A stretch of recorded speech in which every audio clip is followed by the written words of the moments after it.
నీకోసంతో solo హీరోగా turn అయిన Raviteja ఇడియట్తో stardom చూశారు. ఆపై కొన్నేళ్ల పాటు ఏడాదికో హిట్ పక్కా అన్నట్లుగానే సాగి బ్యాంకబుల్ స్టార్ అనిపించుకున్నారు. టాప్ స్టార్స్లో ఒకరిగా దూసుకుపోతున్నారు. ఇదిలా ఉంటే రవితేజ ఫిల్మోగ్రఫీని గమనిస్తే తన కెరీర్లో కలిసొచ్చిన హీరోయిన్తో మళ్లీ సినిమాలు చేసిన సందర్భాలు బోలెడున్నాయి. ఇక ఫ్లాప్ ఉన్న మరో ఛాన్స్ ఇచ్చిన సందర్భాలు లేకపోలేదు.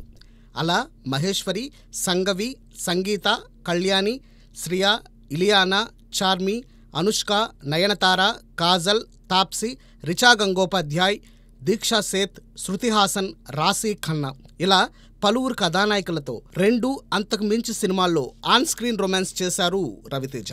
హీరోయిన్స్ ని రిపీట్ చేసే ట్రెండ్కి క్రాక్ తర్వాత తాత్కాలికంగా బ్రేక్ వేసేశారు రవితేజ.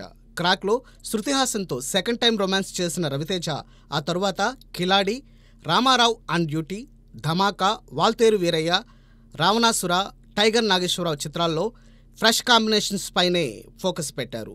అంతేకాదు రాబోయే ఈగల్లో కావ్య తాపర్, అనుపమ పరమేశ్వరన్తోనూ, మిస్టర్ బచ్చన్లో భాగ్యశ్రీ బోర్సేతో ఫస్ట్ టైం జట్టు కట్టారు. అదేవిధంగా జాతిరత్నాలు దర్శకుడు అనుదీప్తో చేయబోతున్న కొత్త సినిమాలోనూ సప్తసాగరాలు దాటి హీరోయిన్ రుక్మిణి వసంత్తో జోడీ కట్టనున్నారట.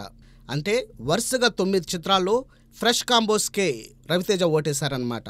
మరి మున్ముందు కూడా మాస్ మహారాజా ఇదే తీరున సాగుతారో లేదంటే మళ్ళీ రిపీట్ బాట పడతారో చూడాలి.